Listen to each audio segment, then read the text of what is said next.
사랑하는 여러분, 오늘 우리가 함께 나눌 이야기는 어쩌면 우리 인생에서 가장 근본적인 질문들에 대한 것입니다. 우리는 누구이며 왜 여기에 있는지, 이 세상은 무엇이 잘못되었고 어떻게 바로잡을 수 있는지, 이 질문들은 동서고금을 막론하고 모든 인간의 마음속 깊은 곳에 자리 잡고 있습니다. 본격적인 이야기에 앞서 잠시 여러분의 마음을 모아주시면 감사하겠습니다. 만약 오늘 이 이야기가 여러분의 마음에 작은 울림이라도 준다면 좋아요와 구독으로 저희에게 힘을 실어주십시오. 여러분의 그 작은 손길 하나하나가 진리를 찾아 헤매는 또 다른 영혼에게 이 메시지가 닿게 하는 귀한 통로가 됩니다. 이 채널을 통해 하나님의 은혜를 나누는 일에 동참해 주시는 모든 분들께 주님의 평강이 가득하기를 축복합니다. 자, 이제 우리 영혼의 가장 깊은 곳을 향한 여정을 시작하겠습니다. 우리가 신앙에 대해 이야기할 때 때로는 변증이라는 말을 듣게 됩니다. 이 말은 단순히 우리 믿음에 대해 사과하거나 변명하는 것이 아닙니다. 헬라어 아폴로기아에서 유래한 이 단어는 우리가 믿는 것이 무엇인지, 그것을 믿는지에 대해 이성적이고 논리적으로 설명하고 그 믿음을 변호하는 것을 의미합니다. 사도 베드로는 우리에게 너희 속에 있는 소망에 관한 이유를 묻는 자에게는 대답할 것을 항상 준비하라고 권면했습니다. 이것이 바로 변증의 핵심입니다. 기독교 신앙을 변증하는 데에는 여러 가지 방법이 있습니다. 어떤 사람들은 하나님은 존재하는가, 예수님은 정말 부활하셨는가, 세상에는 고통이 존재하는가와 같은 구체적인 질문들에 하나씩 답하는 방식을 택합니다. 이것도 매우 중요한 접근법입니다. 하지만 오늘 우리는 조금 더 근본적인 차원에서 접근해보고자 합니다. 바로 세계관이라는 렌즈를 통해 우리의 믿음을 이야기하는 것입니다. 세계관이란 우리가 세상을 바라보고 해석하는 거대한 이야기, 즉 메타 내러티브입니다. 모든 사람은 자신만의 세계관을 가지고 있으며 그 렌즈를 통해 모든 것을 판단하고 이해합니다. 만약 어떤 사람의 세계관이 성경적이지 않다면 그 세계관은 필연적으로 모순을 가질 수밖에 없으며 진정한 해답을 제시하지 못할 것입니다. 왜냐하면 이 세상을 창조하신 하나님께서 자신의 말씀을 통해 이 세계의 진실을 이미 우리에게 알려주셨기 때문입니다. 이러한 관점에서 저는 오늘 우리 시대의 가장 치열한 두 세계관, 즉 세속적 인본주의와 성경적 유신론이 인생의 네 가지 궁극적인 질문에 대해 각각 어떻게 답하는지를 비교하며 이야기 나누고 싶습니다. 이 네 가지 질문은 다음과 같습니다. 첫째, 나는 누구인가? 둘째, 나는 왜 여기에 있는가? 셋째, 세상은 무엇이 잘못되었는가? 넷째, 어떻게 잘못된 것을 바로잡을 수 있는가? 먼저 세속적 인본주의의 대답을 들어보겠습니다. 첫 번째 질문, 나는 누구인가? 에 대해 세속적 인본주의는 이렇게 답합니다. 당신은 우주적인 우연의 산물이다. 당신은 아무런 목적이나 계획 없이 무작위적인 진화 과정의 결과로 태어난 존재라는 것입니다. 당신의 존재에는 특별한 의미나 이유가 없습니다. 그저 존재할 뿐입니다. 이 관점은 우리 사회의 심각한 문제들을 야기합니다. 예를 들어 학교에서는 아이들에게 다윈의 진화론과 적자 생존의 원리, 즉 강한 자가 약한 자를 지배하는 것이 자연의 법칙이라고 가르칩니다. 그런데 정작 교실에서 힘센 아이가 약한 아이를 괴롭히면 그것은 잘못된 행동이라고 꾸짖습니다. 이것은 모순입니다. 만약 우리가 그저 진화의 산물이라면 강한 자가 약한 자를 억누르는 것은 지극히 자연스러운 생존 방식이 아니겠습니까? 왜 약자를 존중해야 합니까? 세속적 인본주의는 이 질문에 일관된 답을 내놓지 못합니다. 그들은 결국 기독교 세계관에서 인간 존엄성이라는 가치를 몰래 빌려와서 사용할 수밖에 없습니다. 두 번째 질문, 나는 왜 여기에 있는가? 세속적 인본주의의 답은 간단합니다. 소비하고 즐기기 위해서 당신의 삶의 목적은 당신의 욕망을 충족시키는 것입니다. 더 많이 갖고, 더 많이 누리고, 더 많은 쾌락을 추구하는 것, 그것이 바로 당신이 존재하는 이유라는 것입니다. 과거 크라이슬러의 회장이었던 리 아이아코카에게 누군가 물었습니다. 얼마나 많은 돈이 있어야 만족하겠습니까? 그의 대답은 언제나 지금보다 조금만 더 였습니다. 이것이 바로 세속적 인본주의가 제시하는 삶의 목적입니다. 끝없는 욕망의 추구.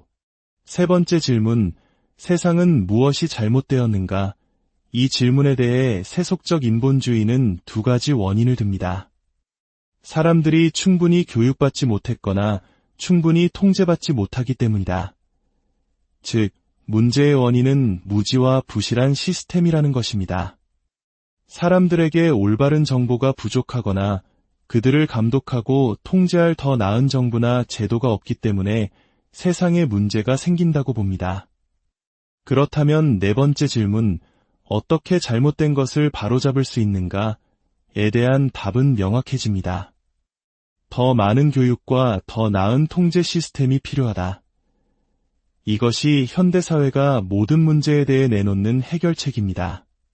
폭력적인 사람은 분노 조절 교육을 받아야 하고 중독에 빠진 사람은 심리치료를 통해 대처 기술을 배워야 합니다.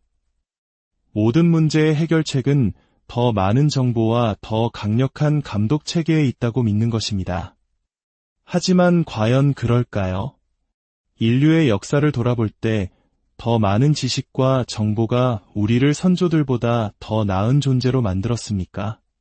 오히려 우리는 서로를 더 효율적으로 죽이는 방법을 개발했을 뿐입니다. 과거에는 칼을 들고 얼굴을 마주해야 했지만 이제는 수천 킬로미터 밖에서 버튼 하나로 수많은 생명을 앗아갈 수 있게 되었습니다. 이것이 과연 발전일까요? 이제 성경적 세계관이 이 네 가지 질문에 대해 어떻게 답하는지 골로새서 한 장 15절 이하의 말씀을 통해 살펴보겠습니다. 첫 번째 질문, 나는 누구인가? 세속적 인본주의는 우리가 우연의 산물이라고 말했지만 성경은 완전히 다른 진실을 선포합니다. 나는 하나님의 창조의 걸작, 최고의 영광이다. 우리는 그저 진화된 동물이 아닙니다. 우리는 하나님의 형상대로 지음받은 존귀한 존재입니다. 이것이 바로 우리에게 내재된 존엄성과 가치, 그리고 고유한 가치의 근원입니다. 우리 안에 하나님의 형상이 있기 때문에 우리는 이 땅의 그 어떤 피조물보다 중요한 존재입니다. 이 진리는 오늘날 우리가 마주한 수많은 사회적 문제에 대한 유일한 해답을 제공합니다. 태아와 노인, 장애를 가진 이들처럼 사회적 약자들의 생명을 어떻게 바라봐야 할까요? 세속적 인본주의는 그들의 생명을 가치 없다고 여기며 낙태나 안락사를 정당화하기도 합니다. 그러나 기독교 신앙은 그들 역시 하나님의 형상을 지닌 존귀한 존재이며 그들의 생명은 보호받아야 한다고 선언합니다. 오히려 그들을 통해 우리는 하나님의 은혜와 자비, 그리고 친절을 베풀 기회를 얻게 됩니다. 여성의 존엄성에 대해서는 어떻습니까? 역사를 통틀어 여성이 지금과 같은 존중과 평등을 누리게 된 것은 기독교 신앙의 영향이 절대적이었습니다. 어떤 이들은 기독교가 여성을 억압한다고 비판하지만 세상의 어떤 다른 종교나 문화가 기독교만큼 여성의 가치를 높였는지 되물어야 합니다. 성경은 최초의 여성 하와를 향해 아담이 이는 내 뼈 중의 뼈여 살 중의 살이라고 고백하게 함으로써 남성과 여성이 동등한 가치를 지닌 존재임을 선포했습니다. 인종차별 문제도 마찬가지입니다. 진화론적 사고는 특정 인종이 다른 인종보다 열등하다는 끔찍한 인종차별의 근거가 되기도 했습니다. 그러나 성경은 우리 모두가 한 핏줄, 즉 아담과 노아의 후손으로서 하나의 인류라고 가르칩니다. 피부색이나 민족은 다를지라도 우리는 본질적으로 하나의 가족입니다.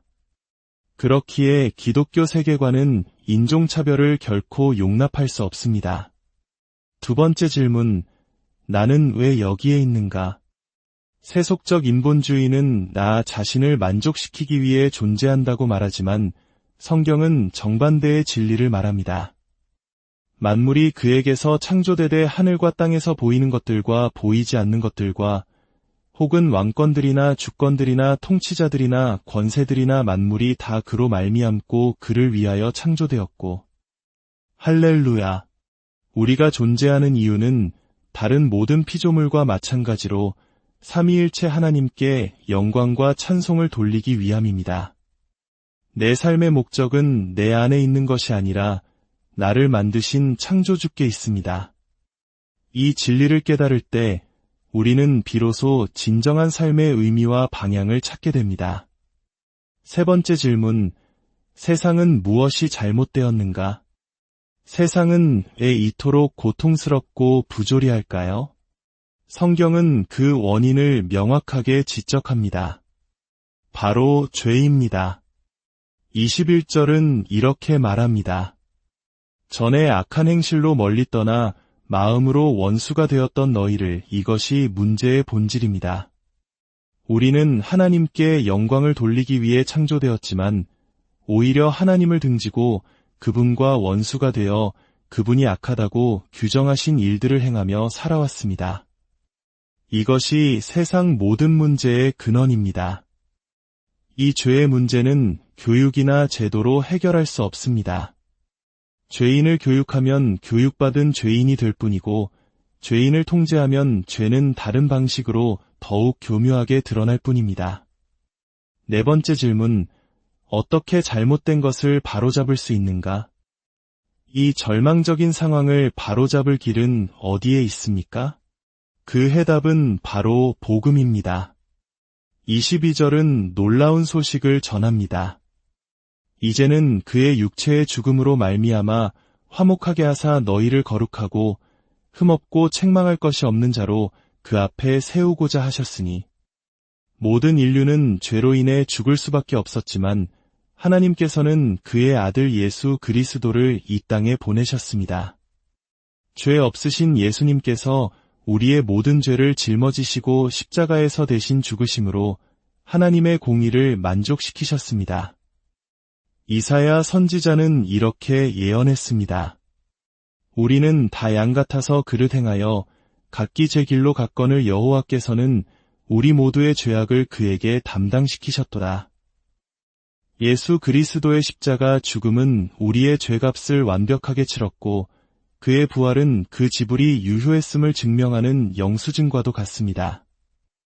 이 복음을 믿고 회개하며 그리스도께 나아가는 자는 누구든지 죄 사함을 받고 하나님과 화목하게 됩니다. 이것이 잘못된 세상을 바로잡는 유일한 길입니다. 사랑하는 여러분, 저는 어린 시절 편모스라에서 자랐습니다. 아버지와의 관계는 오랫동안 단절되어 있었습니다. 하지만 세월이 흘러 하나님의 은혜로 아버지와의 관계가 회복되었고 저는 제 아들을 아버지께 소개해드릴 수 있었습니다. 저는 제 아들을 안고 아버지께 말했습니다. 아버지, 이 아이가 아버지의 손자입니다. 그리고 제 아들에게 말했습니다. 얘야, 이분이 내 할아버지란다. 그 순간 마치 거대한 파도처럼 오늘 나눈 이 말씀의 그림이 제 마음을 덮쳤습니다. 바로 예수님께서 나를 붙드시고 하나님 아버지 앞에 서시는 모습이었습니다. 아버지, 이 아들을 보십시오. 제가 이 아들을 아버지와 화목하게 하려고 죽었습니다. 이 아들이 바로 아버지의 아들입니다. 이 상상만으로도 벅차오르는 감격, 이것이 바로 복음의 능력입니다. 그리스도께서는 자신의 완벽한 사역을 통해 우리를 흠없고 거룩한 자로 하나님 아버지 앞에 세우십니다. 세속적 인본주의는 결국 우리에게 아무런 희망도 주지 못하는 공허한 이야기입니다. 그것은 우리를 우연한 존재로 만들고 끝없는 욕망의 노예로 살게 하며 문제의 진짜 원인을 보지 못하게 합니다. 그러나 성경적 진리는 우리에게 참된 정체성과 삶의 목적을 알려줍니다. 나는 누구입니까? 하나님의 창조의 걸작입니다. 나는 왜 여기에 있습니까? 삼위일체 하나님께 영광을 돌리기 위함입니다. 세상은 무엇이 잘못되었습니까? 창조된 목적대로 살지 않는 나의 죄 때문입니다. 어떻게 바로잡을 수 있습니까? 나를 구원하시고 하나님 아버지와 화목하게 하시는 예수 그리스도의 십자가와 부활, 그분의 완성된 사역을 통해서입니다. 이 자리에 계신 분들 중 아직 이 진리를 온전히 받아들이지 못한 분이 계시다면 간절히 기도합니다. 세속적 인본주의의 거짓말에서 돌이켜 그리스도께로 피하십시오. 당신의 죄를 회개하고 십자가 앞에 모든 것을 내려놓으십시오. 당신이 원수 삼았던 그분께서 두 팔 벌려 당신을 안아주실 것입니다. 그분 안에 당신의 유일한 소망이 있습니다. 함께 기도하겠습니다. 위대하신 하나님 아버지, 우리는 세속적 인본주의라는 독성 가득한 세계관에 둘러싸여 우리도 모르는 사이에 그 사상들을 받아들이고 살아왔음을 고백합니다. 우리는 두 세계에 발을 걸치고 살려 했습니다. 그러나 아버지, 그 모든 것은 헛될 뿐이며 우리의 유일한 소망은 오직 그리스도 안에 있음을 고백합니다. 주님의 은혜로 우리가 이 소망을 굳게 붙들고 이 소망 안에서 기뻐하며 이 소망을 담대히 선포하게 하옵소서. 아직 이 소망을 알지 못하는 영혼들이 있다면 주님, 긍휼을 베풀어 주시옵소서. 성령의 능력으로 그들에게 회개와 믿음을 허락하시고 그들의 눈을 가린 비늘을 벗겨주시어 죄에서 돌이켜 그리스도께로 피하게 하옵소서. 오늘 이 말씀을 듣는 모든 심령 위에 그리고 이 메시지를 나누는 모든 손길들 위에 우리 주 예수 그리스도의 이름으로 말미암는 놀라운 은혜와 평강이 넘치기를 간절히 기도합니다.